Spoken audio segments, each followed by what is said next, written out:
ഞാൻ ബാലൻ കെ നായർക്ക് ഡബ് ചെയ്തിട്ടുണ്ട്, മധുസാറിന് ഡബ് ചെയ്തിട്ടുണ്ട്, മമ്മൂട്ടിക്ക് ഡബ് ചെയ്തിട്ടുണ്ട്. ഒരു പെണ്ണാകുമ്പോൾ പെണ്ണിന്റെ ഡയലോഗ് സ്റ്റൈൽ ഇങ്ങനെ ആയിരിക്കും. അങ്ങനെ ഞാനത് പറഞ്ഞിട്ട് ദിലീപ് അത് കേട്ടിട്ട് ഇമിറ്റേറ്റ് ചെയ്ത് ഡബ് ചെയ്തത്. തെങ്കാശി പട്ടണത്തിലും ദിലീപിന്റെ ചിരിയൊക്കെ ഞാൻ ഡബ് ചെയ്തിട്ടുണ്ട്. ശരിക്കും ഉള്ളടക്കം ഡബ് ചെയ്തിട്ട് 3-ാമത്തെ ദിവസം 14-ാം തീയതി ഡബ് ചെയ്യുകയാണെങ്കിൽ 17-ാം തീയതി ചേച്ചി പ്രസവിച്ചു. അതും ചെന്നൈ പോയിട്ട് തിരുവനന്തപുരത്ത് വന്ന് പ്രസവിച്ചു. ഈ അല്ലറി കഴിഞ്ഞപ്പോ ഇങ്ങനെ എന്തോ പോണുണ്ട്. അപ്പൊ ഞാൻ പറഞ്ഞു ഹോസ്പിറ്റലിൽ പോണം. ഇതെങ്ങനെയാ ചേച്ചി ചെയ്ത്? ആക്ച്വലി ഞാൻ ഷൗട്ട് ചെയ്യുമ്പോൾ എന്റെ ശബ്ദം ഇതാണ്, മറ്റേത് കള ശബ്ദമാണ്. ഇതാണ് ശരിക്കുള്ള ശബ്ദം. നീ എന്ത് സുന്ദരി. എന്റെ ജീവിതത്തിൽ എന്നോട് ആരും അങ്ങനെ ഇത്രയും സിനിമാക്കാരും നാട്ടുകാരും ഒക്കെ ഉണ്ടായിരുന്നിട്ടും ചേച്ചിക്ക് ബോധ്യപ്പെട്ടു പറയുവേ. ഇപ്പൊ അന്നത്തെ ചില ആൾക്കാരൊക്കെ ഇപ്പൊ പറയും, ഓ അന്നൊക്കെ പാവാട സാരി ഇവിടുത്തൊക്കെ ഇങ്ങനെ വരും. ഞാൻ ഇടാ നിനക്കിത് അന്ന് നിനക്കിത് എന്നോട് പറയാൻ തോന്നിയില്ലേ? ആക്ച്വലി എല്ലാ മനുഷ്യരും പ്രണയം എന്താന്ന് മനസ്സിലാക്കുന്നത് 40 വയസ്സിന് ശേഷം. പക്ഷെ ഒരു പ്രോപ്പർ ബ്രേക്കപ്പ് തന്നെയാണോ നടന്നത്? അതൊക്കെ ഉണ്ടായിരുന്നെങ്കിൽ പോലും നമ്മൾ അതൊക്കെ ഞാനൊക്കെ മനസ്സിലാക്കിയിട്ടുണ്ട്. ഓക്കെ, അതൊരു പക്ഷേ അതിന് അദ്ദേഹത്തിൻ്റെതായിട്ടുള്ള ചില ജസ്റ്റിഫിക്കേഷൻ ഉണ്ടായിരിക്കാം. അങ്കിൾ ഊണുകാലായി വരൂ, ആ കഴുതേ കൂടെ വിളിച്ചോളൂ. അങ്കിൾ ഊണുകാലമായി ആ കഴുതേ കൂടെ വിളിച്ചോളൂ എന്ന് പറയാ. എന്നിട്ട് ഇഷ്ടം വരുന്നു എന്നുള്ളത് വിളിച്ചോളൂ കേട്ടോ, വിളിച്ചോളൂ കേട്ടോ. തേന്മാവിൻ കൊമ്പത്ത് ഓഫ് കാർത്തുമ്പി. ആരാ മനസ്സിലായില്ല? കാർത്തുമ്പി ആസ്വദിച്ച് ചെയ്ത സിനിമകളാട്ടോ. ഞാൻ ചിലപ്പോൾ വിചാരിക്കും എൻ്റെ അത്രയും ഭാഗ്യം കിട്ടിയ ഡബിങ് ആർട്ടിസ്റ്റുകൾ ഉണ്ടായിട്ടില്ല എന്ന് എനിക്ക് തോന്നിയിട്ട്. நீங்க சொன்னீங்கல்ல உங்களுக்கு வாய்ஸ் கொடுக்குற பாகியலட்சுமி நான் தான். ஐயோ அப்படியா, ஐயோ ஐயோ குருவாயூரப்ப உங்களை காமிச்சு கொடுத்துட்டாரே இந்த கோயிலே വെച്ച് ഇതൊക്കെ പറഞ്ഞ ആ സിനിമയൊക്കെ എൻ്റെ ലൈഫിൽ ഒരുപാട് പെയിൻ ഉണ്ടാക്കിയിട്ടുണ്ട്. അത് പക്ഷെ ഞാൻ എഴുതിയിട്ടില്ല എന്നുള്ളതേ ഉള്ളൂ. പക്ഷെ ആ സമയത്ത് കമലഹാസൻ അവിടെ ഉണ്ടായിരുന്നു. കമലഹാസൻ പെട്ടെന്ന് ഓടി വന്നു. ചേച്ചി ഭയങ്കരമായിട്ട് ആഗ്രഹിക്കുന്നതാണ് ഈ സഹോദര സ്നേഹം എന്ന് പറയുന്നത് മനസ്സിലാക്കാൻ കഴിയുന്ന ഒരു സംഗതി എഴുതിയിരിക്കുന്നത് ഭയങ്കര ടച്ചിങ് ആയിട്ടായിരുന്നു. അതായത് ഉണ്ണിയേട്ടന്റെ ആ ദിവസത്തെ ചായ മുഖത്ത് വീഴുന്ന ദിവസം വന്നിട്ട് പുള്ളി സംരക്ഷിക്കുകയും കുളിപ്പിക്കുകയും തുടക്കുകയൊക്കെ ചെയ്യുന്ന സമയത്ത് ആ സ്നേഹം കറക്റ്റായിട്ട് വിവരിച്ചിട്ടുണ്ട്. അതിനുശേഷം പിന്നെ ആ ഒരു സ്നേഹം മറ്റാരിൽ നിന്നും കിട്ടിയിട്ടില്ല എന്നാണ് ചേച്ചി എഴുതിയിരിക്കുന്നത്. പിന്നീട് ഈ സഹോദര സ്നേഹമൊക്കെ എക്സിസ്റ്റ് ചെയ്യാതെ പോയി. പിന്നെ ഉണ്ണിയേട്ടനെ കാണാതാവുന്നു. ഇപ്പോഴും ശരിക്കും വിശ്വസിക്കുന്നുണ്ടോ ചേച്ചി ഈ പറയുന്ന ഉണ്ണിയേട്ടൻ എന്ന് പറയുന്ന ആള് തിരികെ വരുമെന്ന്? ഇല്ല, റിയലൈസ് ചെയ്തു. അത് കഴിഞ്ഞു എന്ന് തോന്നുന്നു. ആ ചാപ്റ്റർ കഴിഞ്ഞിട്ടുണ്ടായിരിക്കാം. കാരണം പുള്ളിക്ക് ഇപ്പം എന്നെ കണ്ടുപിടിക്കാൻ അത്ര വലിയ ബുദ്ധിമുട്ടുള്ള കാര്യമൊന്നുമല്ല, ഈസി ആയിട്ട് കണ്ടുപിടിക്കാം. പിന്നെ നമ്മൾ ഈ സിനിമയിലും ഇതിലൊക്കെ കാണുന്ന മാതിരി എനിക്കറിയില്ല ഇനിയൊന്ന് വന്നാൽ നമുക്ക് എന്ത് ഫീലിംഗ് ആയിരിക്കും ഉണ്ടാവുക എന്ന് വളരെ ഫ്രാങ്ക് ആയിട്ട് ഞാൻ പറയാം. ചിലർ പറയും അങ്ങനെയൊന്നുമില്ല, blood is thicker than water എന്നൊക്കെ. എനിക്ക് തോന്നുന്നില്ല അങ്ങനെ വീണ്ടും നമുക്ക് ഫ്രം ദ ബിഗിനിങ് ആ പോയ അപ്പോഴുള്ള സ്നേഹം നമുക്ക് ഈ ചാപ്റ്റർ ഒന്നേന്ന് എഴുതി തുടങ്ങാം എന്ന് പറഞ്ഞാൽ അങ്ങനെ പറ്റുമെന്ന് എനിക്ക് തോന്നുന്നില്ല. എന്നെ സംബന്ധിച്ച് ഞാൻ അതിനെക്കുറിച്ച് ഇപ്പോൾ ഇന്നൊരു ചേച്ചി ഇടയ്ക്കൊക്കെ ഒന്ന് പറഞ്ഞ് ചേച്ചി കരയാറൊക്കെ ഉണ്ട് ഇടയ്ക്ക്. അപ്പം ഞാൻ പറയും ഹലോ, കുറച്ച് ഫ്രഷായിട്ട് സംസാരിക്കാനാണ് വിളിച്ചത്, അമ്മ പഴയ കഥയിലേക്ക് പോയല്ല അമ്മ എന്നൊക്കെ പറഞ്ഞിങ്ങനെ തുടങ്ങും. അങ്ങനെ ഞാൻ അപ്പം തന്നെ അത് അത്തരം സെൻറ്റിമെൻറ്റ്സിൽ ജീവിക്കാതിരിക്കാൻ ഞാൻ ഒരുപാട് ശ്രമിക്കാറുണ്ട്. കാരണം എന്നെ മോട്ടിവേറ്റ് ചെയ്യണമെങ്കിൽ ഞാൻ ഈ സെൻറ്റിമെൻറ്റ്സിൽ മുറുകെ പിടിച്ച് ജീവിക്കാതിരിക്കുക എന്ന് തന്നെയാണ്. ഈ അമ്മ മരിക്കുന്നതിന്റെ സങ്കടത്തിൽ ശരിക്കും പുള്ളിക്ക് എക്സിസ്റ്റ് ചെയ്യാൻ പറ്റാത്തൊരവസ്ഥ അവൻ അങ്ങനെ തന്നെയായിരുന്നു. ഇങ്ങനെ ശരിക്കും ഞാൻ കണ്ടിട്ടുണ്ട്, ഈ സാരി തുമ്പ് ഇങ്ങനെ പിടിച്ചു നടക്കും. അമ്മയുടെ ഇതെപ്പോഴും അവൻ്റെ കയ്യിലുണ്ടാവും, ഇതിങ്ങനെ പിടിച്ചു നടക്കും.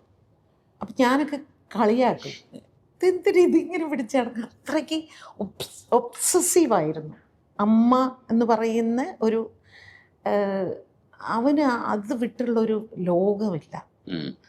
അപ്പം അമ്മ മരിച്ചതോടുകൂടി അവൻ വിചാരിച്ചത് ഇനി ഈ ലോകത്ത് ആർക്കും എന്നെ വേണ്ട, അല്ലെ, എനിക്ക് സാരിത്തുമ്പ് പിടിക്കാൻ ഇനി ഒരാളില്ല. പിന്നെ ഇന്നലെ ചേച്ചിയും ചെറിയമ്മയുടെ കൂടെ അങ്ങോട്ട് കോയമ്പത്തൂർ പോയല്ലോ. ഞാൻ പിന്നെ ഈ പറഞ്ഞ മാതിരി വല്യമ്മയ്ക്ക് എന്നോട് കുറച്ച് കൂടുതൽ ഇഷ്ടമായിരുന്നു. അവനെ സത്യം പറഞ്ഞാൽ അവനെ ആർക്കും വേണ്ടായിരുന്നു എന്ന് എനിക്ക് തോന്നിയിട്ടുണ്ട്. ആരും അവനവിടെ ഉള്ളതും ഇല്ലാത്തതൊക്കെ ഒരുപോലെയായി പലരും കരുതിയിരുന്നു. ആർക്കും അവനെ വേണ്ടായിരുന്നു. അത് അന്ന് എനിക്കത് തോന്നിയില്ല. ആ പ്രായത്തിൽ അങ്ങനെ ഒരു കുട്ടിക്ക് അത് എത്രമാത്രം ഫീൽ ചെയ്യും എന്നൊന്നും എനിക്കന്ന് തോന്നിയില്ലായിരുന്നു. പക്ഷെ പിന്നീട് ഞാൻ ആലോചിക്കുമ്പോൾ എനിക്കത് മനസ്സിലാവുന്നുണ്ട്, അവൻ എന്തുകൊണ്ടാണ് അന്ന് ഒരു സൂയിസൈഡ് അറ്റംപ്റ്റ് നടത്തിയത്. പിന്നെ അത് കഴിഞ്ഞ് നേരം വെളുത്ത് നോക്കുമ്പോൾ എൻ്റെ അടുത്ത് തന്നെയാണ് പായൽ കിടക്കുന്നത്. ഞങ്ങളിങ്ങനെ അടുത്തടുത്ത അന്നൊന്നും കട്ടിലൊന്നുമില്ലല്ലോ. അപ്പോൾ വല്യമ്മ അപ്പുറത്ത് കിടക്കുന്നു, ഞാൻ വല്യമ്മയുടെ അടുത്ത് ചുമരിനോട് ചേർന്ന് ഉണ്ണി കിടക്കുന്നു. രാവിലെ നോക്കിയപ്പോൾ ഉണ്ണിയെ കാണാനില്ല. വിചാരിച്ച് പുറത്ത് എവിടെയെങ്കിലും പോയിട്ടുണ്ടാവും. പിന്നെ ബ്രേക്ക്ഫാസ്റ്റ് സമയമായപ്പോഴും വരുന്നില്ല. 10 മണിയായിട്ടും വന്നില്ല. അപ്പോൾ എവിടെ പോയി ഉണ്ണി? എവിടെയെങ്കിലും പോയിട്ടുണ്ടാവും, വരും.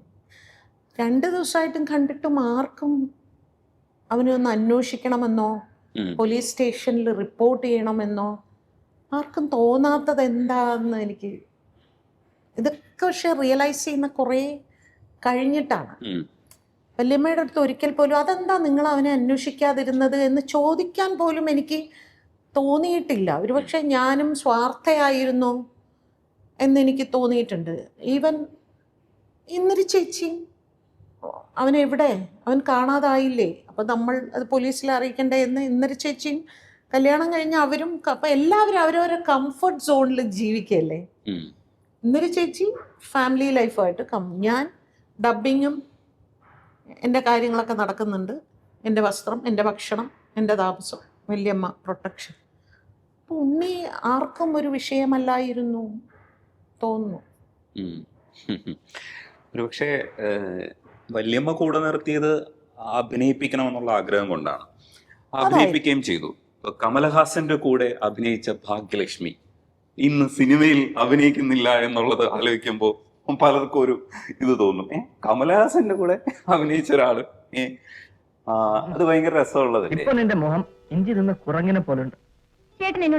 മാറ്റുവിൻ ചട്ടങ്ങളെ, അതില് പാട്ട് തന്നെ മാറ്റുവിൻ ചട്ടങ്ങളെ എന്ന് പറഞ്ഞ ആശാന്റെ പാട്ട് പാടിയാണ് കമലഹാസൻ സാറ് വീട്ടിൽ വന്ന്. ഞാൻ കമലഹാസനെ തന്നെ ഒരു ദിവസം അത് കാണിച്ചു കൊടുത്തു. ഞാൻ കൂടെ അഭിനയിച്ചു. പുള്ളി ഭയങ്കര സോ നൈസ് എന്നൊക്കെ പറഞ്ഞ് ചിരിച്ചു. അത് ആക്ച്വലി ആ സിനിമയൊക്കെ എൻ്റെ ലൈഫിൽ ഒരുപാട് പെയിൻ ഉണ്ടാക്കിയിട്ടുണ്ട്. അത് പക്ഷെ ഞാൻ എഴുതിയിട്ടില്ല എന്നുള്ളതേ ഉള്ളൂ. ആ സിനിമ അഭിനയിക്കാൻ പോയപ്പോൾ അതിലൊരു ബലാത്സംഗ സീൻ ഉണ്ട് ആക്ച്വലി. ഈ കുട്ടി ജോലിക്ക് വേണ്ടി ഒരു ഇന്റർവ്യൂവിന് പോകുന്നു. അവിടെ വെച്ചാണ് പിന്നെ ഇയാള് ബ്രദർ പിക്കപ്പ് ചെയ്യാൻ വരുമ്പോഴാണ് ഇവള് ബലാത്സംഗം ചെയ്തു എന്ന് മനസ്സിലാക്കി. അവിടെ ഒരു ബലാത്സംഗ സീൻ ഉണ്ടായിരുന്നു. പ്രതാപേന്ദ്രനായിരുന്നു ആ ബലാത്സംഗം പ്രതാപേന്ദ്രനാണ്. അപ്പം ഇവര് അന്ന് ബാലകെ നായർ, പ്രതാപേന്ദ്രൻ ഇവരൊക്കെ ഈ സീന് ഭയങ്കര റിയലിസ്റ്റിക് ആയിട്ട് ചെയ്യുന്ന മാതിരി അങ്ങ് ഭയങ്കരമായിട്ട് ഇങ്ങനെ ആക്രമിക്കും. അപ്പം അങ്ങനെ ഭയങ്കരമായിട്ട് ആക്രമിച്ച് ഇങ്ങനെ ബ്ലൗസ് ഇങ്ങനെ കീറി അങ്ങനെയൊന്നും ഇല്ല ആക്ച്വലി. ജസ്റ്റ് അങ്ങോട്ടും ഇങ്ങോട്ടും ഓടിയാലൊക്കെ മതി. അപ്പം അത് പക്ഷെ ആ സമയത്ത് കമലഹാസൻ അവിടെ ഉണ്ടായിരുന്നു. കമലഹാസൻ പെട്ടെന്ന് ഓടി വന്നു. പക്ഷെ അതൊന്നും ഞാൻ പുസ്തകത്തിൽ എഴുതിയിട്ടില്ല. കമലഹാസനോട് ഞാനത് ഓർമ്മിപ്പിക്കാനും പോയിട്ടില്ല. അപ്പോൾ ഡയറക്ടർ രാജശേഖരനായിരുന്നു. അപ്പോൾ രാജേട്ടൻ പറഞ്ഞു ഈ സീനും കംപ്ലീറ്റ് അങ്ങ് കട്ട് ചെയ്ത് വേണം, വേണ്ട ആ ഫുൾ സീൻ എടുത്തു മാറ്റി. സിനിമയില് കൊണ്ടുവിടുന്നു, എന്നിട്ട് തിരിച്ചു വിളിക്കാൻ വരുമ്പോഴാണ് അവള്. കാരണം ഞാൻ ഭയങ്കരമായിട്ട് അപ്സെറ്റ് ആയി. ഞാൻ ഒരു മൂലയിൽ മാറിയിരുന്ന് കരയാൻ തുടങ്ങി. അപ്പോൾ രാജേട്ടൻ പറഞ്ഞു, ഭാഗ്യം നീ വിഷമിക്കണ്ട, നമ്മളിത് ഇന്നൊക്കെ ആണെങ്കിൽ ആലോചിച്ച് നോക്കൂ, എങ്ങനെയെങ്കിലും ഈ സാധനമൊക്കെ എങ്ങനെയെങ്കിലും എടുത്താലും ഉപയോഗിക്കണം. Marketing. അല്ല, യൂട്യൂബിൽ വരും അതെ വെട്ടി മാറ്റിയ സീനുകൾ എന്നൊക്കെ അതെ, അതെ. പറഞ്ഞിട്ട് നമ്മളുടെ പക്ഷെ അന്ന് അങ്ങനെ ഒരു നല്ല മനസ്സുള്ള ആൾക്കാരുണ്ടായിരുന്നു. ഉം, ഉം. പിന്നെ ടെക്നോളജി ഇത്രയും വളരാത്തതിൻ്റെ ഒരു ഗുണം ഉണ്ടായിരുന്നു. ഉം, ഉം.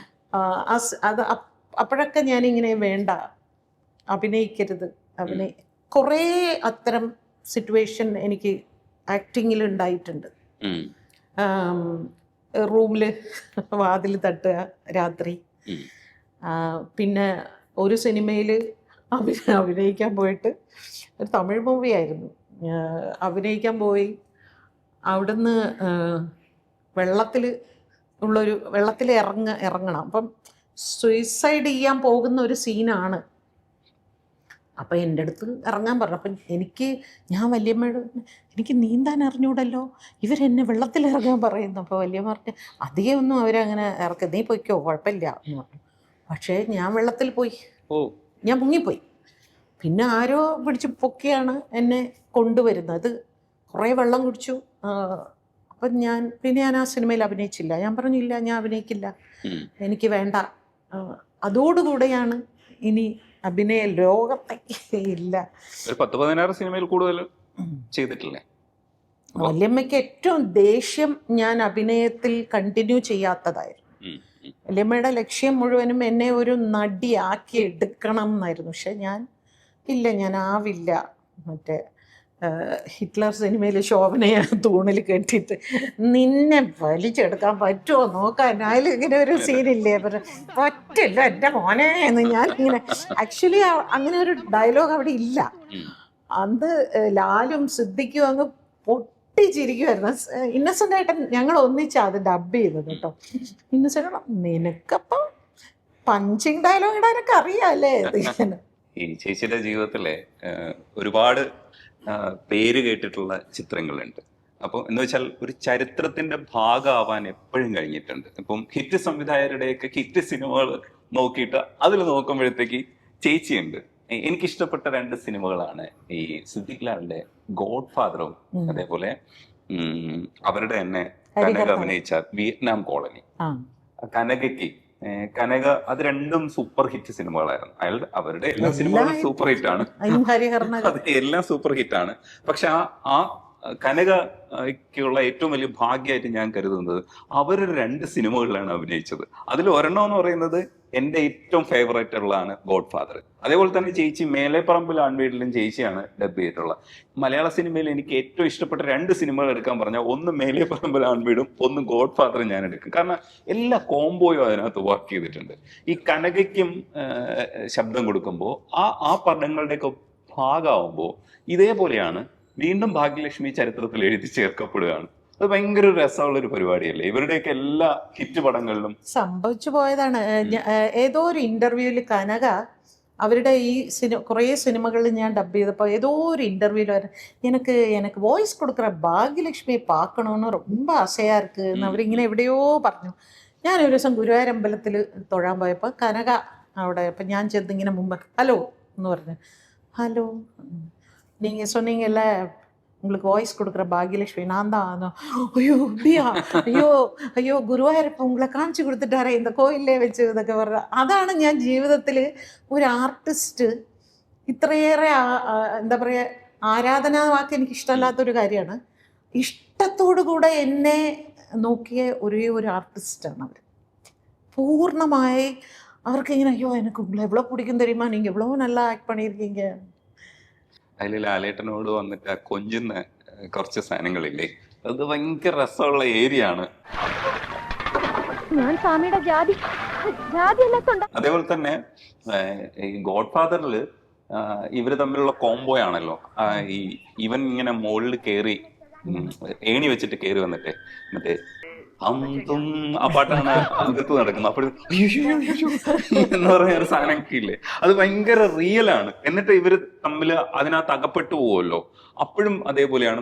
നമ്മളൊരു ടെൻഷൻ അനുഭവിക്കുന്നുണ്ട്, കോമഡി ഉണ്ട്, അടുത്തെന്ത് സംഭവിക്കും എന്നുള്ള ക്യൂരിയോസിറ്റി ഉണ്ട്. എന്താ അറിയോ, ആക്ച്വലി എൻ്റെ ലൈഫിൽ ഓരോ ഏജിൽ ഉണ്ടാകേണ്ട സംഭവങ്ങളൊന്നും എൻ്റെ ലൈഫിൽ ഉണ്ടായിട്ടില്ല. കുട്ടിക്കാലത്ത് കുട്ടിത്തം ഉണ്ടായിട്ടില്ല. ആ. ടീനേജിൽ ആ ടീനേജിൻ്റെതായിട്ടുള്ള ചില റൊമാൻസ്, അതെ അതെ അതെ. ചില കുസൃതി, കുറുമ്പ്, ഇതൊന്നും എനിക്ക് ഒരു കത്തെന്തോ കിട്ടിയിട്ടുണ്ട്, അതൊന്നും ചെറുത് ആ ഒന്നുമല്ല. അതൊക്കെ വലിയ മലമ്പാക്കിയിട്ടുണ്ട്. ഇപ്പോഴൊക്കെ ഈ പിള്ളേർക്കൊക്കെ എത്ര SMS സാധനങ്ങളോ ഉള്ളത്. അപ്പോ ഈ സിനിമയുടെ കഥാപാത്രം കിട്ടുമ്പോഴേ ഞാനാണ് എന്ന് ഞാൻ വിചാരിക്കും, ഇത് ഞാനാണ്. അപ്പൊ ഞാനാണെങ്കിൽ ഈ റൊമാൻസ് ഇങ്ങനെ ആയിരിക്കും, എൻ്റെ കുറുമ്പ് ഇങ്ങനെ ആയിരിക്കും, എൻ്റെ റൊമാൻസ് ഇങ്ങനെ ആയിരിക്കും. ഇപ്പം എന്നോട് അതൊക്കെ ചെയ്യാൻ പറഞ്ഞാൽ എനിക്ക് പറ്റില്ല, കാരണം ഏജ് നമ്മളെ റെസ്ട്രിക്റ്റ് ചെയ്യുന്നതായിരിക്കാം. പക്ഷെ അന്ന് എനിക്ക് ഈ ഡബ്ബിംഗ് തിയേറ്ററിൽ വെച്ച് ഇങ്ങനെ തുള്ളിച്ചാടാനും ഇതൊക്കെ എനിക്ക് ഭയങ്കര ഇഷ്ടമാണ്. അപ്പൊ ചിത്രം സിനിമയിൽ ജോഗ് ചെയ്തോണ്ട് ഡയലോഗ് പറയാന്നൊക്കെ പറയുമ്പോൾ അത് മൈക്കിന് മുമ്പിൽ ഇരുന്ന് ഇങ്ങനെ ജോഗ് ചെയ്യാനൊക്കെ, അതൊക്കെ ഭയങ്കരമായിട്ട് ഞാൻ എൻ്റെ സന്തോഷത്തിന് വേണ്ടി എൻജോയ് ചെയ്ത. ചിത്രത്തെ കുറിച്ച് പറയുമ്പോൾ ഏറ്റവും ഫേമസ് ആയിട്ടുള്ള ഒരു സീനും കൂടെ കണ്ടിട്ട് നമുക്ക് പോവാം. അങ്കിൾ ഊണുകാലായി വരൂ, ദേ ആ കഴുതേ കൂടെ വിളിച്ചോളൂ. അങ്കിൾ ഊണുകാലമായി ആ കഴുതയെ കൂടെ വിളിച്ചോളൂ എന്ന് പറയാ. എന്നിട്ട് അത് ഓരോ പ്രാവശ്യം മാറി മാറി ഒരേ സ്ഥലത്താണല്ലോ എല്ലാം പ്ലേസ് ചെയ്ത്. ഇഷ്ടം വരുന്നു എന്നുള്ളത് അവളുടെ ഉള്ളില് കുറേശ്ശെ ആയിട്ട് അവനോട് ഇഷ്ടം അവസാനം വിളിച്ചോളൂ കേട്ടോ എന്ന് പറയുന്ന സാധനമില്ലേ, അവിടം വരെ എത്തുമ്പോഴത്തേക്ക് ആ സാധനം ഇങ്ങനെ ഇങ്ങനെ മാറി മാറി വരുന്നുണ്ട്. ഈ ചിത്രവും ഇതേപോലെ ചരിത്രമാണ്. പിന്നെ വിളിച്ചോളൂ കേട്ടോ. മലയാള സിനിമയുടെ ചരിത്രങ്ങളിൽ ഒന്നാണ് ചിത്രം. പ്രിയദർശന്റെ ഒക്കെ എല്ലാ അതും ചേച്ചിയുണ്ട്. അതേപോലെ തന്നെയാണ് ഇപ്പോ തേന്മാവിൻ കൊമ്പത്ത്, ഓഫ് കാർത്തുമ്പി, അസാധ്യ ക്യാരക്ടറില് അത് ഭയങ്കര ആരാ മനസ്സിലായില്ല. കാർത്തുമ്പി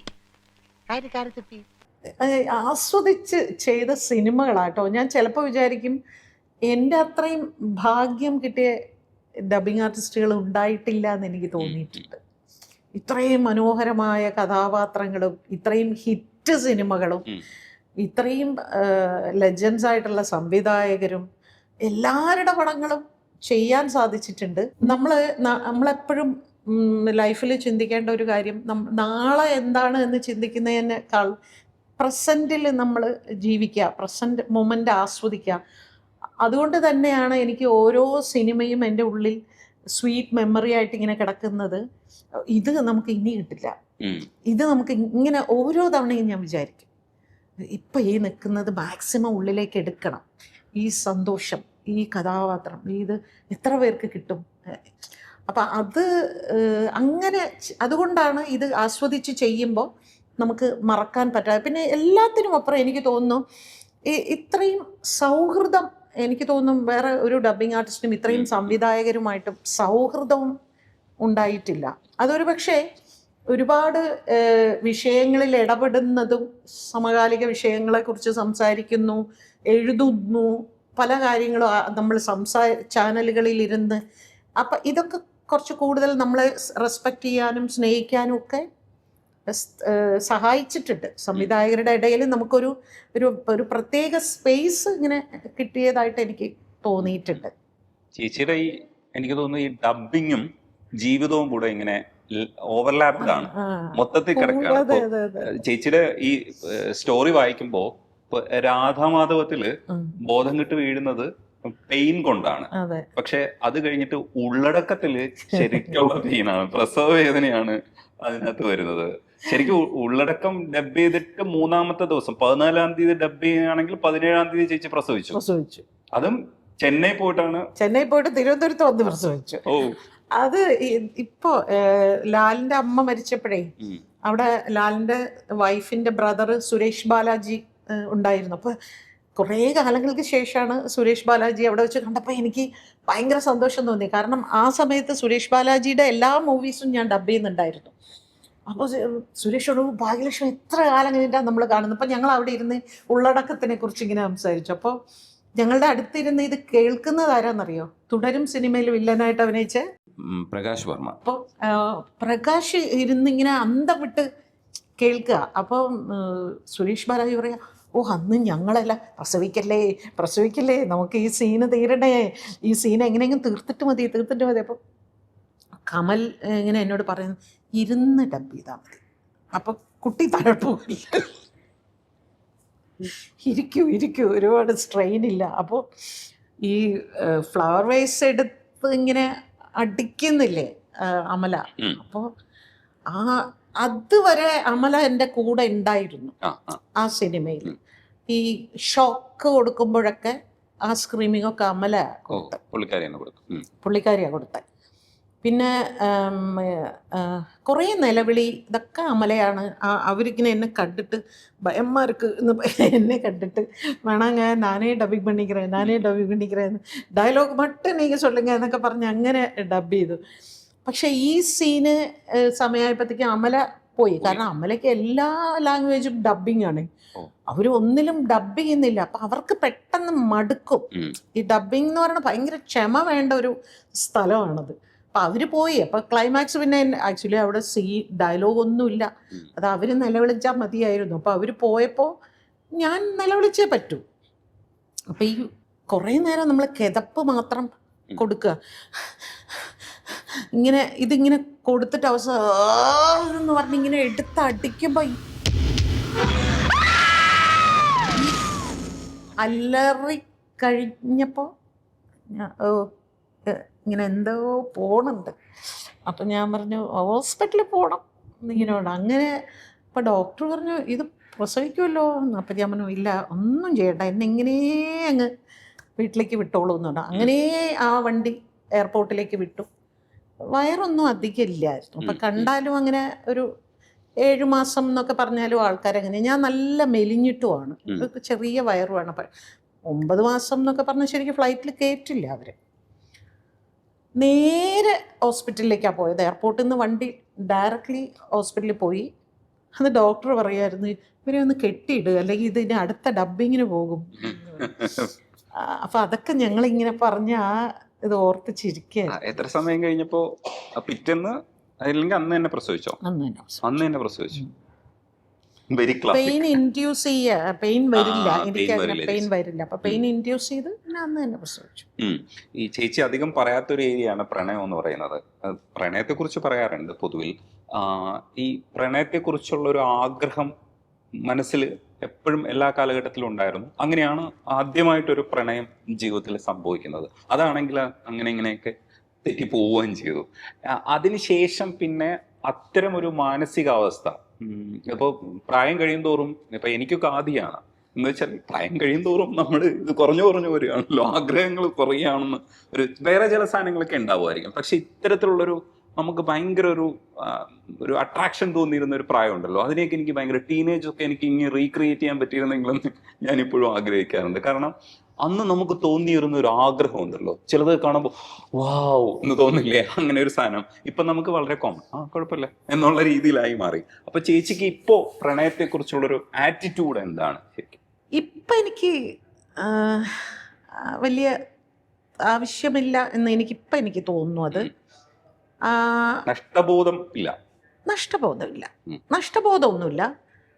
പക്ഷേ എൻ്റെ ലൈഫിൽ എനിക്കിപ്പോൾ ആ പ്രായത്തിൽ ഇങ്ങനെ 1-2 പേരിങ്ങനെ ഒരു ഐ ലവ് യു എന്നൊക്കെ പറഞ്ഞിങ്ങനെ ഡബ്ബിങ് സ്റ്റുഡിയോയിലൊക്കെ ഇങ്ങനെയൊക്കെ ഉണ്ടായിട്ടുണ്ടെന്നല്ല, അതൊന്നും ഒരു സീരിയസ് ആയിട്ടല്ലാത്തത് കൊണ്ടും പിന്നെ അതിനുള്ളൊരു സമയമോ അല്ലെങ്കിൽ ഒരു ഭയം എപ്പോഴും ഉള്ളിലുണ്ടല്ലോ. ഈ വല്യമ്മ ഇങ്ങനെ ഞാൻ പറയുന്നില്ല ഒരു വടിയുമായി, അപ്പൊ അതുകൊണ്ട് തന്നെ എൻ്റെ അമ്മേ ഇതെങ്ങാനും വാങ്ങിയ അടുത്ത് വിടുന്ന ഒരു പിന്നെ നമ്മളുടെ ഭാവം മാറുമല്ലോ. ഈ പ്രണയം കൊടുത്തതിന് തല്ല് കിട്ടിയത് വല്യമ്മയുടെ കയ്യിൽ നിന്നാണ്.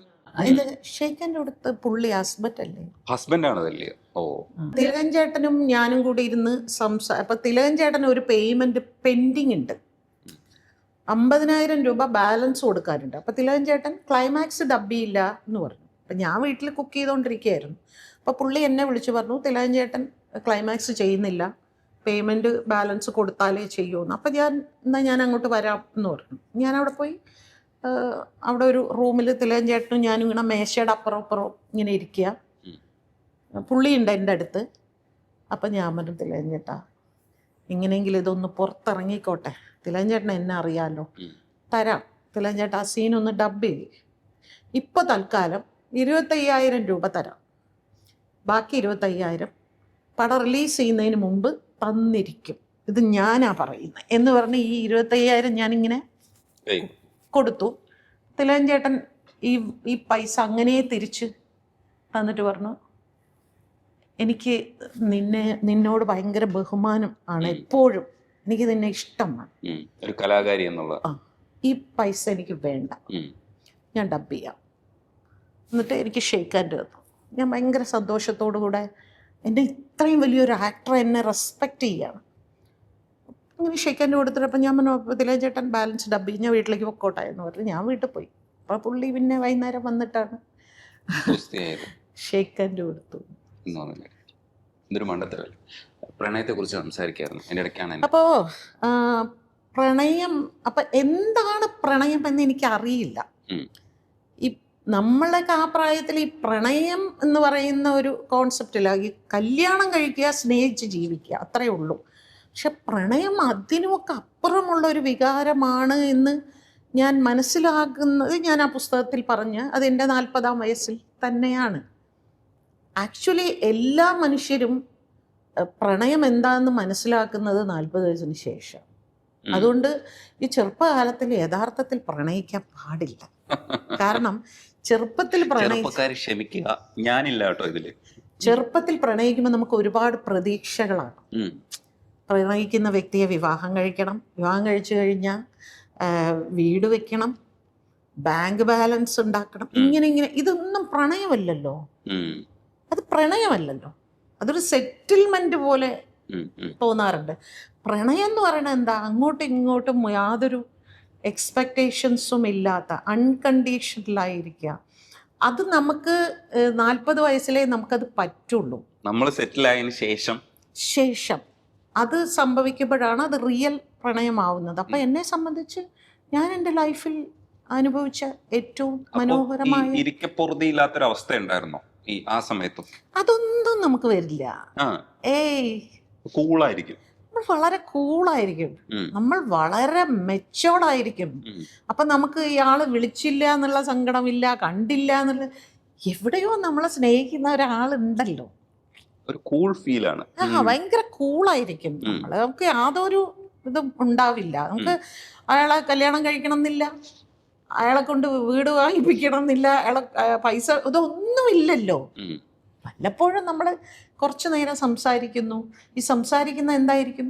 ചിലപ്പോൾ ചില സിനിമകളെ കുറിച്ചായിരിക്കാം, ചിലപ്പോൾ പുസ്തകങ്ങളെ കുറിച്ചായിരിക്കാം. അപ്പം അത് സെയിം വേവ് ലെങ്ത് ഉള്ള ഒരാളുമായിട്ടും നമുക്ക് ഇരുന്ന് സംസാരിക്കാൻ കിട്ടുന്ന ഒരു അതാണ് ആ ഏജിൽ നമുക്ക് കിട്ടുന്ന ഏറ്റവും മാറ്റം എന്ന് പറയുന്നത്. ഇപ്പൊ എനിക്കിപ്പോ ഒരു പ്രണയം ഉള്ളപ്പോഴാണ് എനിക്ക് ഈ പ്രകൃതിയുടെ ഭംഗി കാണാന്, പൂക്കളുടെ നിറം ഭയങ്കര രസമായിട്ട് നോക്കിക്കാൻ, വെയിൽ നോക്കിക്കാനൊക്കെ ഇഷ്ടം തോന്നുന്നത്. ഭയങ്കര പ്രണയമാണ്. ആണല്ലേ? 40+ ആയി കഴിഞ്ഞാൽ വരുന്ന അങ്ങനെയല്ല. ഇപ്പൊ നമ്മൾ ഒരു ഡ്രൈവ് ചെയ്യുകയാണെന്ന് നിൽക്കട്ടെ, നമുക്ക് ഏറ്റവും ഇഷ്ടപ്പെടുന്ന ഒരാൾ നമ്മുടെ സൈഡിൽ, പുരുഷനാണ് ഡ്രൈവ് ചെയ്യുന്നെങ്കിൽ സ്ത്രീയാണ് ഡ്രൈവ് ചെയ്യുന്നെങ്കിൽ പുരുഷൻ. അപ്പം നമ്മൾ ഈ ഡ്രൈവ് ചെയ്യുന്ന സമയത്ത് നമ്മളവിടെ നിങ്ങളൊക്കെ ഉദ്ദേശിക്കുന്ന തരത്തിലുള്ള റൊമാൻസ് എന്ന് പറയുന്ന സംഭവം അല്ല അവിടെ നമ്മൾക്ക് ഇഷ്ടമുള്ള വിഷയങ്ങൾ നമ്മൾ സംസാരിക്കുക എന്നുള്ളതാണ്. മനോഹരമായ വിഷയങ്ങൾ അങ്ങോട്ടും ഇങ്ങോട്ടും. അവിടെ വഴക്കോ തർക്കമോ വന്നു കഴിഞ്ഞാൽ ആക്ച്വലി അതൊരു പ്രണയമായിരിക്കില്ല. അപ്പോഴും അവിടെ എന്തോ ഒരെണ്ണം മിസ്സാവുന്നുണ്ട്. ഇതൊന്നും ഉണ്ടാവില്ല. അപ്പം നമ്മൾ വിചാരിക്കുന്ന എവിടെയോ നമ്മളെ, ഞാൻ ചോദിക്കട്ടെ, അങ്ങനെ ഒരു സിനിമയില്ലേ കാണാത്ത ആളെ വെറും കത്തുകളിൽ കൂടി മാത്രം? അപ്പം എന്താണ് അതാണ് ശരിക്കും? അപ്പൊ പറയും ഇതൊക്കെ ചുമ്മാ പുസ്തകത്തിൽ വായിക്കാൻ കൊള്ളാം എന്നൊക്കെ പറയും. 1 മുതൽ 0 വരെ ഈ ശബ്ദം കേട്ട് പ്രണയിക്കുന്ന അല്ലേ അവര് കണ്ടിട്ടേ. പക്ഷെ അവർക്ക് എന്തൊരു പ്രണയമായിരുന്നു. പക്ഷെ അവര് എന്നിട്ട് പോകുമ്പോഴും തിരിച്ചു വരുമെന്ന് പ്രതീക്ഷയോടുകൂടിയാണ് അയാളെ, അല്ലേ? ആശാ ജയറാം. അതാണ്. അതുപോലെ പക്ഷേ ഈ സിനിമ നോക്കൂ, അത് തന്നെയല്ലേ, പെയിൻ അല്ലേ അത്? അപ്പൊ റിയൽ പ്രണയം പെയിനായിരിക്കും. അയാളോട് സംസാരിച്ചില്ലെങ്കിൽ, അയാൾ വരണമെന്നോ കാണണമെന്നോ ഒന്നുമില്ല. അത് അയാൾ എന്ന് ഉദ്ദേശിക്കുന്ന മെയിൽ ആൻഡ് ഫീമെയിൽ ആണ്.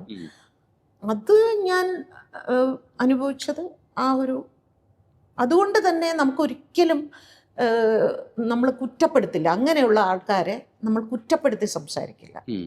അത് ഈവൻ ബ്രേക്കപ്പ് ആയാൽ പോലും നമ്മളത് വളരെ മാന്യതയോടുകൂടി അതിനെ അതെ അതെ.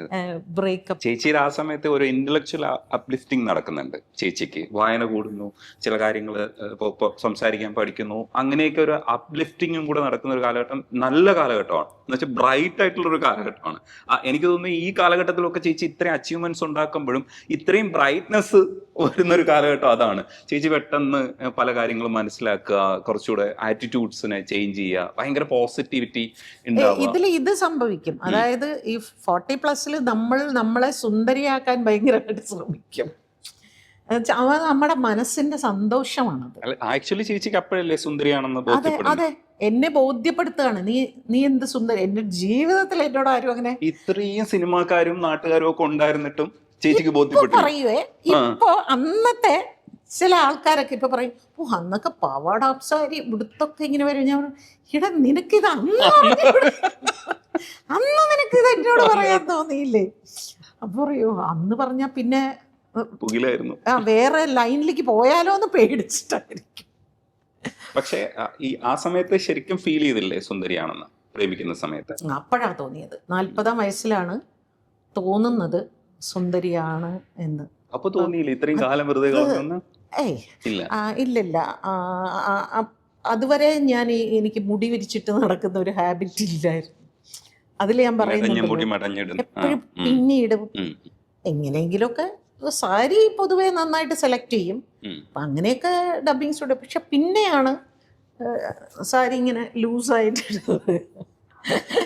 ഇങ്ങനത്തെ സംഭവങ്ങളൊക്കെ വരുന്ന അപ്പോഴാണ്. പക്ഷെ ഇതൊക്കെ നാട്ടുകാർ വിശ്വസിക്കില്ല കേട്ടോ.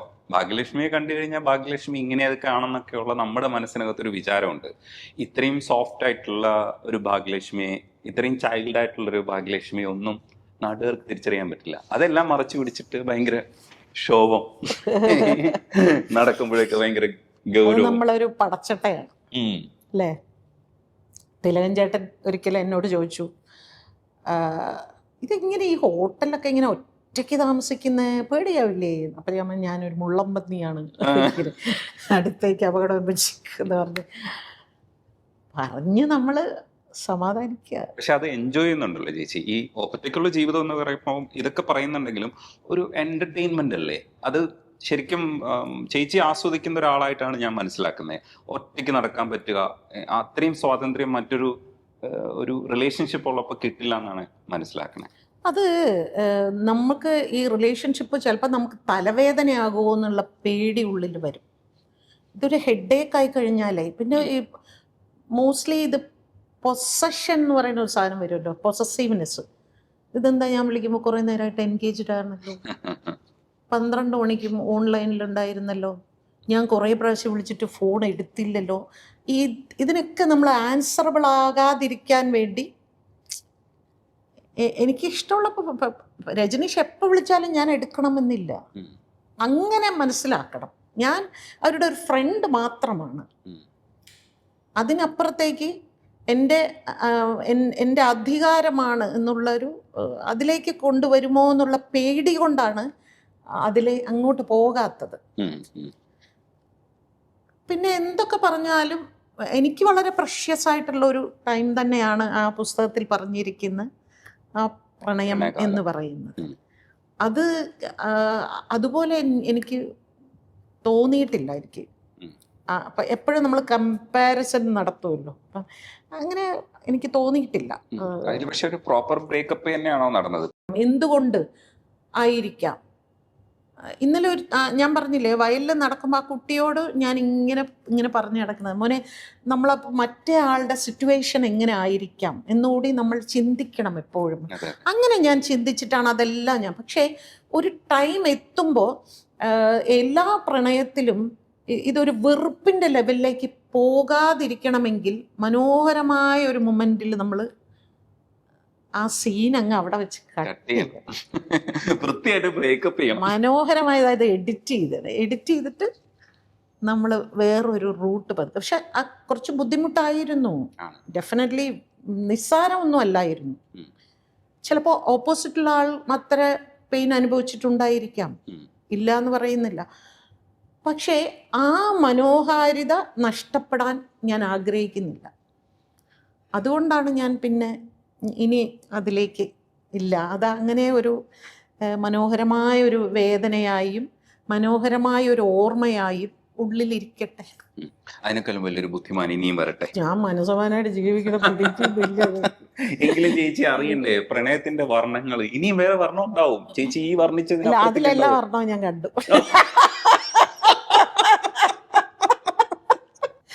മഞ്ഞ, നീല, വയലറ്റും ഇൻഡിഗോ. ഇത് സമ്മതിക്കില്ല.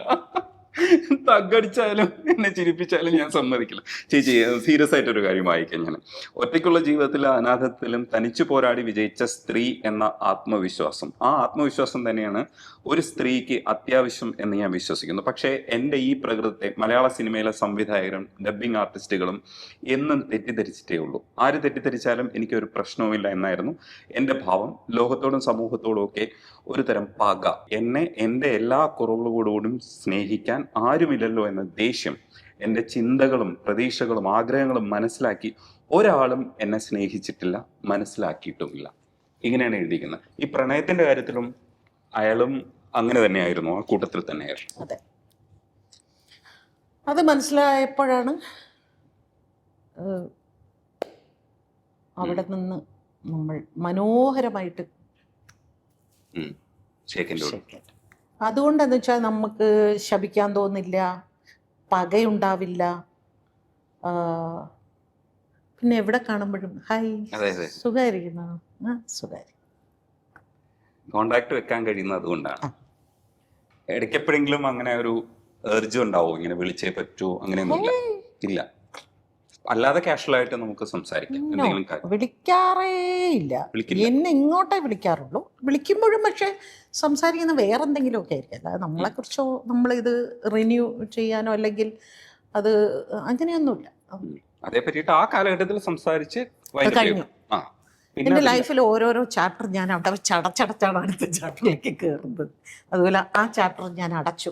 ഇനി അതിൻ്റെ ഒരു എന്താ പറയുക, സെക്കൻഡ് നമ്മൾ ഇതിൻ്റെ സെക്കൻഡ് പാർട്ട് എന്ന് പറഞ്ഞാൽ അതില്ല, അങ്ങനത്തെ പരിപാടിയില്ല. ഈ ഡബിങ്ങിനെ കുറിച്ച് സംസാരിക്കുമ്പോൾ ചോദിക്കാൻ വിട്ടുപോകാതിരിക്കാൻ വേണ്ടി ഇപ്പോൾ ചോദിക്കാം. ചേച്ചി ലാലേട്ടനെ ഡബ് ചെയ്യാൻ സഹായിച്ചു, അതേപോലെ NN പിള്ള സാറിനെ സഹായിക്കുക. അപ്പൊ നമ്മൾ ഒരിക്കലും വിചാരിക്കും നാടകാചാര്യനാണ്. നരേന്ദ്രപ്രസാദ് സാറിനെ ചിത്രം സിനിമയിൽ, ചിത്രത്തിൽ മറ്റേ പുള്ളിക്ക്, മറ്റേത് ഗോഡ് ഫാദർ, പൂർണ്ണം വിശ്വനാഥൻ. പിന്നെ ഗോഡ് ഫാദർ NN പിള്ള സാറിന് ഗോഡ് ഫാദർ. എന്നെ തൊടുമ്പോ ഡയലോഗ് പറയണമെന്ന് പറഞ്ഞ മാതിരി ഞാൻ NN പിള്ള സാറിനോട് ഞാൻ തൊടുമ്പോ ഡയലോഗ് പറഞ്ഞു. മുത്തശ്ശി ഗത അഭിനയിക്കുമ്പോ രാജിനി ചാണ്ടി എന്റെ കൂടെ അഭിനയിച്ച അവരെ ഇങ്ങനെ ഞാൻ തൊടുമ്പോ ഡയലോഗ് പറഞ്ഞാൽ മതി. അങ്ങനെ കുറേ പേര്, മറ്റേ എന്താണ് ആ ആർട്ടിസ്റ്റിന്റെ പേര്, സംയുക്ത മേനോൻ. ആ കുട്ടി ഒരു സിനിമ, പടത്തിൻ്റെ പേര് ഞാൻ മറന്നു. ആ കുട്ടി ആ സിനിമയുടെ ഫുള്ളും ഞാൻ കൂടെ നിന്ന് ആ കുട്ടിയെ ഡബ്ബിങ് ട്രെയിനിങ് കൊടുത്ത് ആ പടം ഞാൻ ചെയ്യിച്ചിട്ടുണ്ട്. അങ്ങനെ ചില ആർട്ടിസ്റ്റുകളൊക്കെ ഹെൽപ്പ് ചെയ്യും. മായാമോഹിനിയില് ദിലീപിന്റെ ഈ വേഷത്തിന് കൊടുത്തിട്ടുണ്ട്. അത് ആക്ച്വലി ട്രാക്കായിട്ടാണ് കൊടുത്തത്. ഞാൻ ദിലീപിന്, അതായത് എങ്ങനെയായിരിക്കും ഒരു പെണ്ണ് സംസാരിക്കുക, ഇങ്ങനെയാണ് ഒരു പെണ്ണാകുമ്പോൾ പെണ്ണിന്റെ ഡയലോഗ് സ്റ്റൈൽ ഇങ്ങനെയായിരിക്കും, അങ്ങനെ ഞാനത് പറഞ്ഞിട്ട് ദിലീപ് അത് കേട്ടിട്ട് ഇമിറ്റേറ്റ് ചെയ്ത് ഡബ് ചെയ്തതാണ്. ചില ചിരികളൊക്കെ മാത്രം എൻ്റേത് ഒറിജിനൽ ഇട്ടിട്ടുണ്ട്. ഞാൻ തെങ്കാശി പട്ടണത്തിലും ദിലീപിന്റെ ചിരിയൊക്കെ ഞാൻ ഡബ് ചെയ്തിട്ടുണ്ട്. മഞ്ഞൾ വെള്ളം ഒഴിച്ചിട്ട് എന്നൊക്കെ പറഞ്ഞു കൊടുക്കേ, അതൊക്കെ ഞാൻ ചിരിച്ചതാ. ഞാൻ ബാലൻ കെ നായർക്ക് ഡബ് ചെയ്തിട്ടുണ്ട്, മധുസാറിന് ഡബ് ചെയ്തിട്ടുണ്ട്, മമ്മൂട്ടിക്ക് ഡബ് ചെയ്തിട്ടുണ്ട്. മമ്മൂട്ടിക്ക് ഡബ് ചെയ്തിട്ടുണ്ട്. സാഹചര്യം അതൊക്കെ ഈ പെൺവേഷത്തിൽ വരുമ്പോ, പെൺവേഷം കെട്ടി അഭിനയിക്കുമ്പോ ഡബ് ചെയ്യുന്നതാണ്. കുതിരവട്ടം പപ്പൂന്, ജഗതി ശ്രീകുമാറിന്, മറ്റേ കാബൂളിവാല മുന്നാ വിളിക്കില്ലേ, ഇന്നസെന്റ് ഏട്ട ഒരു ഭാഗത്ത് ഇവരെ കൺഫ്യൂസ് ചെയ്യിക്കാൻ വേണ്ടി. അപ്പൊ അവിടുന്ന് ഇന്നസെന്റ് ഏട്ടൻ മുന്നാന്ന് വിളിക്കുമ്പോ ഞാൻ ഇന്നസെന്റ് ഏട്ടന് ഡബ് ചെയ്യും, ഇപ്പുറത്ത് ജഗതി വിളിക്കുമ്പോ ഞാൻ, കാരണം ഒരേ വോയിസ് വേണമല്ലോ, നായികയുടെ ശബ്ദം തന്നെ വേണം താനും. അങ്ങനെ കുറെ ആണുങ്ങൾക്ക് ഡബ് ചെയ്തിട്ടുണ്ട്. ഈ വ്യത്യസ്തമായിട്ടുള്ള ഡബിങ് ഒക്കെ വരുമ്പോഴത്തേക്ക് അത് കഴിയുമ്പോഴത്തേക്ക് ഒരു സന്തോഷം വരും അല്ലേ? ഭയങ്കര സന്തോഷം വരും, ഭയങ്കര സന്തോഷം വരും. പിന്നെ അന്ന് വീട്ടിൽ വന്ന് കഴിയുമ്പോൾ എന്തൊരു ഹാപ്പിനെസ് ആണ്. ആശ്വാസമാണ്. ഭക്ഷണം വേണ്ടാന്ന് തോന്നും, കിടക്കുമ്പോഴൊക്കെ ഇങ്ങനെ ഓർത്ത് കിടക്കും. ഈ തൊഴില് ശരിക്കും ഈ നോക്കത്ത ദൂരത്ത് മുതൽ നമ്മൾ അതായിരുന്നു ശരിക്കും എനിക്ക് പ്രണയം എന്നൊക്കെ പറയണ, നമുക്ക് ചിലർ പുസ്തകത്തെ പ്രണയിക്കുക എന്നൊക്കെ പറയണ മാതിരി ഡബിങ് എപ്പോഴും വിട്ടുമാറാത്തൊരു പ്രണയമായി ഉള്ളിൽ കൊണ്ട് നടത്തുന്നത്. പിന്നീട് ഈ പറയുന്ന രീതിയിൽ ഇതിനകത്ത് പല പരീക്ഷണങ്ങളും പിന്നെ ഈ ക്രിയേറ്റിവിറ്റിയുടെ ഭാഗമായിട്ട് ശരിക്കും ക്രിയേറ്റീവായി മാറുന്നുണ്ട് ചേച്ചി. അപ്പോൾ സംവിധായകരും ഒക്കെ ഒരു വില തരാൻ തുടങ്ങി.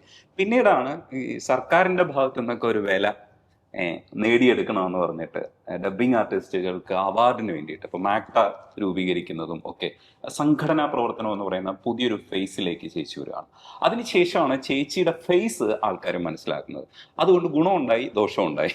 സത്യം പറഞ്ഞു കഴിഞ്ഞാൽ ഫേസ് എക്സ്പോസ്ഡ് ആവുകയാണ്. അപ്പം ഇപ്പോൾ സത്യൻ സാറും ഫാസിൽ സാറും ഒക്കെ പറഞ്ഞിട്ടുണ്ട്, വോയിസ് കേട്ടും മടുത്തു തുടങ്ങി. അത് ഒരുപക്ഷെ ഇപ്പൊ ചേച്ചി നന്ന എക്സ്പോസർ ആണ്. ഇപ്പൊ ചേച്ചിക്കുള്ള മാനം ഒരു ഡബ്ബിംഗ് ആർട്ടിസ്റ്റ് എന്ന് പറയുന്ന മാനം അല്ല. മറ്റൊരു ഫേസ് ഉണ്ട്.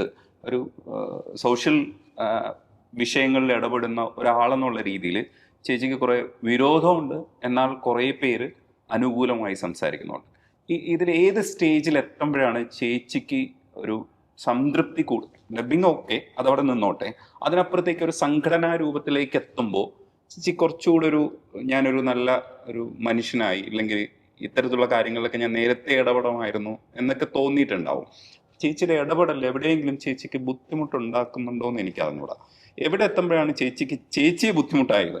എനിക്ക് ആക്ച്വലി ഇതൊന്നും പർപ്പസ്ഫുള്ളി അങ്ങനെ ചെയ്തു തുടങ്ങിയതൊന്നും അല്ല. പക്ഷേ ഒരു കാര്യം എനിക്ക് തോന്നിയിട്ടുണ്ട്, മലയാള ഇൻഡസ്ട്രി എന്നല്ല, ഓൾ ഓവർ ഇന്ത്യ ഡബ്ബിംഗ് ആർട്ടിസ്റ്റുകൾക്ക് ഒരു വാല്യൂ ഇല്ല എന്ന് എനിക്ക് തോന്നിയിട്ടുണ്ട്. അത് എന്തുകൊണ്ടെന്ന് വെച്ചാൽ ഡബ്ബിംഗ് ആർട്ടിസ്റ്റുകൾ എപ്പോഴും ആ ഒരു ചെറിയ ലോകത്ത് ജീവിക്കാൻ ഇഷ്ടപ്പെടുന്നവരാണ്. എൻ്റെ ജോലി പോവുക, ഡബ് ചെയ്യുക, കാശ് മേടിക്കുക, തിരിച്ചു വരിക. അതിനപ്പുറത്തേക്ക് അങ്ങനെ ആകരുത് എന്ന് എനിക്കുണ്ടായിരുന്നു. അങ്ങനെയല്ല, നമുക്ക് ഈ എൻ്റെ ഡബ്ബിങ്ങിനോടും ഈ സിനിമാ ലോകത്തോടും ഈ സമൂഹത്തിനോടും എല്ലാം എനിക്ക് ഉത്തരവാദിത്വങ്ങളുണ്ട്.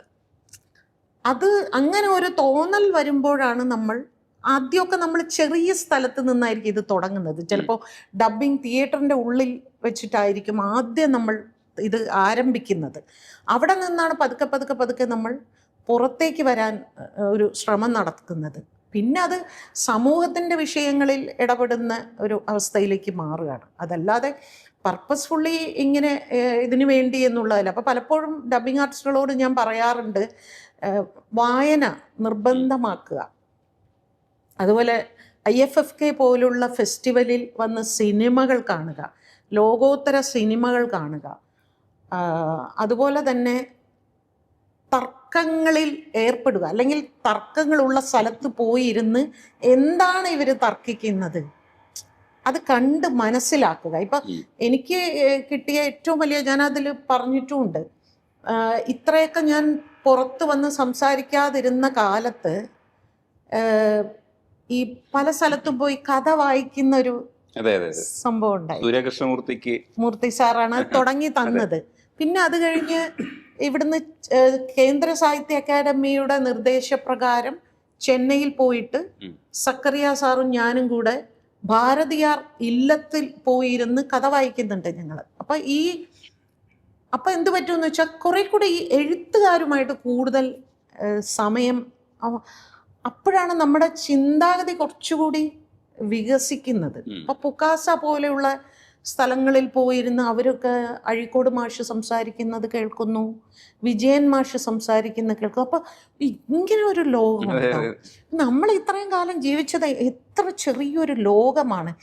അവരൊക്കെയാണ് നിങ്ങളൊക്കെ കുറച്ചുകൂടെ പുറത്തേക്ക് വരണം എന്ന് നമ്മളെ നിരന്തരം പറഞ്ഞ്, അങ്ങനെയാണ് നമ്മൾ പതുക്കെ പ്രതികരിക്കാൻ തുടങ്ങുന്നത്. അത് അവര് നമുക്ക് ഒരു വഴി കാണിക്കുന്നതാണ്. നിങ്ങളെപ്പോലുള്ള ആളുകൾ ഇൻഡസ്ട്രിയിൽ നടക്കുന്നതും ഇത്തരം കാര്യങ്ങളൊക്കെ നിങ്ങൾ പ്രതികരിക്കണം, സംസാരിക്കണം. അത് സിനിമയ്ക്കുള്ളിൽ എനിക്ക് ഒരുപാട് ബുദ്ധിമുട്ടുണ്ടാക്കിയിട്ടുണ്ട്. സംവിധായകരുടെ, നിർമ്മാതാക്കളുടെയൊക്കെ ഭാഗത്ത് നിന്ന് നമ്മളിപ്പോൾ ഒരു പടത്തിൻ്റെ 100-ാം ദിവസമൊക്കെ ആഘോഷിക്കാൻ ചെല്ലുമ്പോൾ നമ്മളെ കാണുന്നത് തന്നെ ഒരു വരുന്നുണ്ടല്ലോ ഇങ്ങനെ ഒരു എക്സ്പ്രഷൻ. അപ്പം നമുക്കറിയാം, ഓക്കെ, നമ്മളെ ഇവർക്ക് ഇഷ്ടമല്ല, പക്ഷെ വേറെ വഴിയില്ല, വിളിച്ചേ പറ്റൂ. പക്ഷെ ഈ പ്രതികരണ ശേഷിക്ക് ഇപ്പോ ചേച്ചിയുടെ കൂടെ നിൽക്കുന്നവർ പലരും ഉപദേശിച്ചിട്ടുണ്ടാവും. ഇപ്പോ ലെജൻഡ്സ് ആയിട്ടുള്ള ആൾക്കാരെ എന്നെ വിളിച്ചിട്ട് പറയും ഭാഗ്യം അതിന് പോവാതിരിക്കുന്നതാണ്. അപ്പം ഇവരൊക്കെ ഉപദേശിക്കുമ്പോൾ ചേച്ചി വിചാരിക്കില്ലേ കുറച്ചുകൂടെ ഒന്ന് ഒതുങ്ങാം, ഇല്ലെങ്കിൽ ഇത്ര ലൗഡ് ആവണ്ട എന്നൊക്കെ തോന്നുമല്ലോ. അപ്പൊ എങ്ങനെയാ? അങ്ങനെയൊക്കെ വിചാരിക്കും, പക്ഷെ നടപ്പിലാകാൻ പറ്റുന്നില്ല.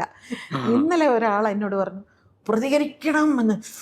ഇങ്ങനെ ചില ഇതൊക്കെ കാണുമ്പോൾ ഇത് പറയണം, ഇത് എഴുതണം എന്ന്. അപ്പോൾ ഇന്നലെ എൻ്റെ അടുത്ത് ഒരാൾ പറഞ്ഞു ഒരു ഗ്ലാസ് വെള്ളം കുടിക്കുക, എന്നിട്ട് ഒരു ദീർഘശ്വാസം നന്നായിട്ടൊന്ന് ഒരു ബ്രത്ത് ഉള്ളിലേക്ക് അങ്ങോട്ട് എടുക്കുക, അപ്പോൾ ഇതങ്ങോട്ട് ഒന്ന് ആശ്വാസമാകും.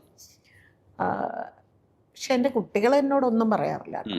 അവരെൻ്റെ അടുത്ത് പ്രതികരിക്കണമെങ്കിൽ പ്രതികരിക്കുന്നുണ്ടെങ്കിൽ വേണ്ട, പ്രതികരിക്കുന്നത് തെറ്റാണെന്നോ പ്രതികരിക്കാതിരിക്കുന്നത് തെറ്റാണെന്നോ ഒന്നും അവർ പറയാറില്ല. കാരണം അവർ പറയുന്നത് അമ്മ ഒരു ഇൻഡിവിജ്വൽ പേഴ്സണാണ്, ഇത് അമ്മയുടെ ഇഷ്ടമാണ്. പക്ഷെ ഇതിൽ വരുന്ന അറ്റാക്കുകളും കൂടി സ്വയം തന്നെ ഏറ്റെടുത്തു കൊള്ളണം. നമ്മളാരും അമ്മയ്ക്ക് കിട്ടുന്ന അവാർഡിന് പങ്കുപറ്റാനും വരുന്നില്ല, അമ്മയ്ക്ക് കിട്ടുന്ന തെറികൾക്ക് പങ്കുപറ്റാനും വരുന്നില്ല. അങ്ങനെ സിനിമയിലും പലരും എന്നോട് ഇതുപോലെ, പ്രത്യേകിച്ച് ഇപ്പോൾ ഈ നടൻ്റെ വിഷയത്തിലൊക്കെ അഭിപ്രായം പറയുമ്പോൾ പലരും ഇങ്ങനെ പറയാറുണ്ട് വേണ്ടാത്ത. അപ്പം ഞാൻ പറയില്ല, അതെൻ്റെ ഒരു ബേസിക് നേച്ചറാണ്, എനിക്കത് മാറ്റാൻ കുറച്ച് ബുദ്ധിമുട്ടാണ്. പിന്നെ ഇപ്പോൾ ചിലരൊക്കെ ചില ഇതിലൊക്കെ പറയാറുണ്ട് ഇപ്പം പിന്നെ പടമൊന്നും ഇല്ലല്ലോ, അപ്പം പിന്നെ അവർക്ക് പ്രതികരിച്ചൂടെ എന്നിങ്ങനെ പറയും. പടം ഉള്ള സമയത്തും ഞാൻ ഇങ്ങനെ തന്നെ ആയിരുന്നല്ലോ, എല്ലാ കാലത്തും. ദാറ്റ് മീൻസ് ഞാൻ ഇങ്ങനെ ആയിരിക്കാം. പക്ഷേ ചിലപ്പോൾ വിചാരിക്കാറുണ്ട് കേട്ടോ, അത് ആരെയും ഭയന്നിട്ടോ ഒന്നുമല്ല, ആർക്ക് വേണ്ടിയുമല്ല. എല്ലാവരും നിശബ്ദരായിരിക്കുമ്പോൾ ഞാൻ ആലോചിക്കാറുണ്ട് ഞാൻ മാത്രം എന്തിനാണ്, അങ്ങനെ തോന്നാറുണ്ട്. എത്രമാത്രം എനിക്ക് എന്നെ കൺട്രോൾ ചെയ്യാൻ പറ്റുമെന്ന് എനിക്കറിയില്ല, ശ്രമിക്കാം. ചേച്ചി പ്രതികരിക്കുന്നതാണ് നല്ലത്. നമുക്ക് അതേപോലെ കിട്ടുന്നതെല്ലാം വാങ്ങിച്ചു. ചേച്ചി ഭാഗ്യം ഭാഗ്യലക്ഷ്മി, ലക്ഷ്മിക്കുട്ടി എന്നും വിളിച്ചിട്ടുണ്ട്. മോഹനൻ സാറൊക്കെ ലക്ഷ്മിക്കുട്ടി എന്നാണ് വിളിക്കുന്നത്.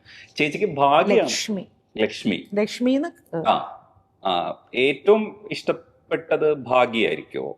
സിനിമയിൽ ഭാഗ്യമാണോ? ഭാഗ്യം ഭയങ്കര ഇഷ്ടമാണ്. ഭാഗ്യം അത് തമിഴ്നാട്ടിൽ മാത്രം എന്നെ വിളിക്കുന്നത്.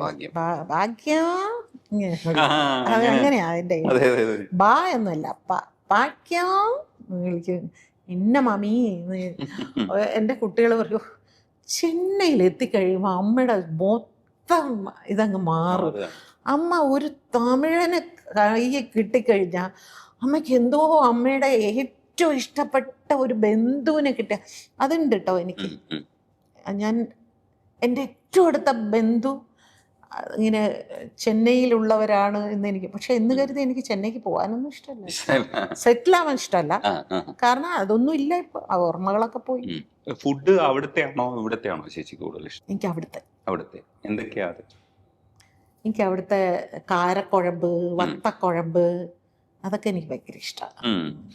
അവിടുത്തെ രസം ഭയങ്കര ടേസ്റ്റാണ്, തമിഴരുടെ രസം, അതൊക്കെ എനിക്ക് ഏറ്റവും ഇഷ്ടം. മൂർക്കുഴമ്പ്, നമ്മുടെ ഇവിടുത്തെ പുളിശ്ശേരി ഒന്നും അല്ല, അവിടെ മൂർക്കുഴമ്പ് എന്ന് പറയുന്ന വേറൊരു, അതൊക്കെ എനിക്ക് ഏറ്റവും ഇഷ്ടം.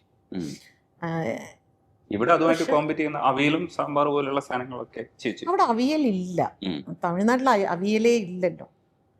പക്ഷെ എനിക്ക് ഫുഡ് ആക്ച്വലി വള്ളുവനാടൻ ഫുഡ് തന്നെയാണ് എനിക്ക് ഇഷ്ടം. നോൺ വെജ് കഴിക്കില്ല ചേച്ചി? കഴിക്കുകയൊക്കെ ചെയ്യും, പക്ഷെ അങ്ങനെ ഒരു ഇതില്ല, നിർബന്ധം. എന്തോ ചെറുപ്പത്തിൽ കുറേ കാലം വെജിറ്റേറിയൻ ആയിരുന്നു, അപ്പം പിന്നെ നോൺ വെജ് കഴിച്ചു തുടങ്ങിയപ്പോൾ ഭയങ്കരമായിട്ട് കുറ്റബോധം വരാൻ തുടങ്ങി. ഞാനെന്തോ മഹാഭാവം ചെയ്യുന്ന മാതിരിയാണ്. ചില സ്ഥലത്ത് താമസിക്കുമ്പോൾ ചേച്ചിക്ക് റെസ്ട്രിക്ഷൻ ഉണ്ടായിരുന്നു, ഒരു കോളനിയിൽ താമസിക്കുമ്പോൾ നോൺ വെജ് ബ്രാഹ്മിൻസ് കഴിക്കാൻ ആയിരുന്നല്ലോ, പാടില്ല. ചുറ്റിലും ബ്രാഹ്മിൻസ് ആയിരുന്നു. അങ്ങനെയൊക്കെ ഉണ്ടായിരുന്നു. ചേച്ചി സൗന്ദര്യക്ക് യാത്രക്കാരുടെ ശ്രദ്ധയ്ക്ക് കൊടുത്തേക്കുന്നത് അത് വെറൈറ്റി. എനിക്ക് തോന്നുന്നു അതിന്റെ റെക്കോർഡിങ്ങിന് എന്തെങ്കിലും പ്രത്യേകത ഉണ്ടായിരുന്നു. കാരണം നമ്മൾ ഭയങ്കര രസമായിട്ട് സിനിമാറ്റിക് എന്ന് പറയുന്ന ചില വോയിസ് ഉണ്ടല്ലോ, നമ്മൾ ഇപ്പം ഇത് ചെയ്യുമ്പോഴും നമ്മൾ സിങ് സൗണ്ട് ചെയ്യുമ്പോഴും ഈ ഡബ് ചെയ്ത് ചെയ്യുന്നതിന് ഒരു സിനിമാറ്റിക് ആയിട്ടുള്ള വേറൊരു എലമെന്റ് ഉണ്ട്. പണ്ട് നമ്മൾ കണ്ട ശീലിച്ച സിനിമകൾക്കൊക്കെ അങ്ങനെയായിരുന്നു, ലൗഡ് വോയിസ് ആണ്. പോയ പിന്നെ ഞാൻ ഉറങ്ങിയിട്ടില്ല, എവിടെയൊക്കെ അന്വേഷിച്ചെന്നറിയോ. സൗന്ദര്യക്ക് ഡബ് ചെയ്യുമ്പോൾ എനിക്ക് എൻ്റെ ഒരു ക്ലീഷേ മോഡുലേഷൻ അല്ല എന്ന് എനിക്ക് തോന്നിയിട്ടുണ്ട്. അത് സൗന്ദര്യയുടെ മോഡുലേഷൻ കേട്ടിട്ട് ചെയ്യുന്നതാണ്. അത് അതേപോലെ ഫോളോ ചെയ്തിട്ടാണ് അത് ചെയ്യുന്നത്. അതുപോലെ എനിക്ക് എൻ്റെ വോയിസ് ഭയങ്കര ഡിഫറെൻ്റ് ആയിട്ട് തോന്നി എന്ന് ആരും ശ്രദ്ധിക്കാതെ പോയത് യുവ തുർക്കിയിൽ വിജയശാന്തിക്ക് ഡബ് ചെയ്തത്. ചേച്ചി അതിന്റെ ഒരു സീൻ കാണാം, ഞാൻ എടുത്തു വെച്ചിട്ടില്ല എന്ന് വിചാരിക്കണ്ട, യുവ തുർക്കി നമ്മുടെ ലിസ്റ്റിലുള്ളതാണ്. Hello mister young ടർക്ക്, good morning. ഞാനൊരു ദൗത്യം ഏറ്റെടുത്തിരിക്കുകയാണ്. എന്റെ ജീവപര്യന്തം കൊലക്കാരാക്കാനോ? ഇത് കഴിഞ്ഞിട്ട് ചേച്ചി വേറൊരു സീനില് ആക്ഷൻ ആണ് ഉള്ളത്.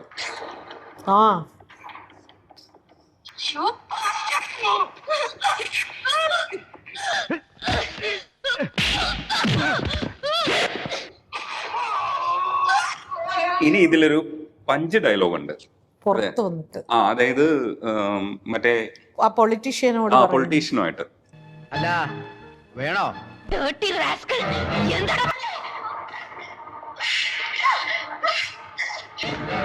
അമ്മയും പെങ്ങളും തിരിച്ചറിയാത്ത റാസ്കൽസ്. ഈ പാർട്ടിയുടെ വലിയ സിംഹമാണ്. I will break your neck. ഇതെങ്ങനെയാ ചേച്ചി ചെയ്ത്? വോയിസ് അങ്ങനെ വരണ്ടേ? അതെങ്ങനെയോ?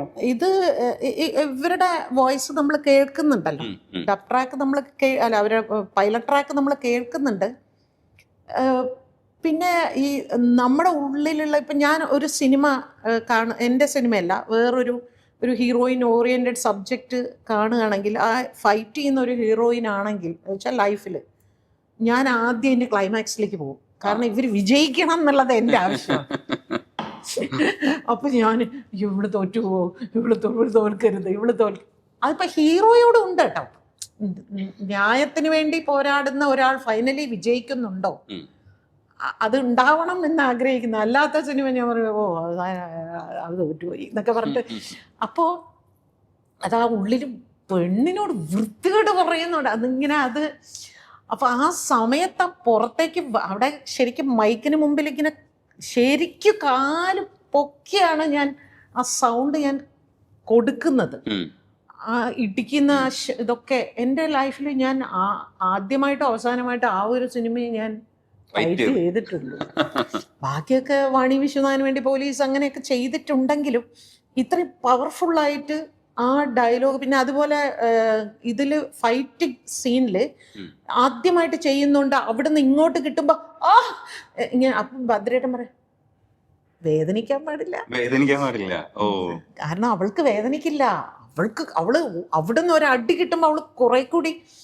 അപ്പോ അതൊക്കെ ഞാൻ മനസ്സിലാക്കിയത് ഈ സിനിമയാണ്. നമ്മുടെ ഉള്ളില് മറ്റു അങ്ങനെ എന്നോട് ഒരിക്കലും പറയത് ഗോപേട്ട എന്നൊക്കെ പറയുന്നത് വിട്ടിട്ട് വേറൊരു സാധനത്തിലേക്ക് പോകുമ്പോൾ അത് ഉള്ളിൻ്റെ ഉള്ളിൽ റിയലായിട്ടുള്ള ഒരു ഫൈറ്റർ പുറത്തേക്ക് വരും.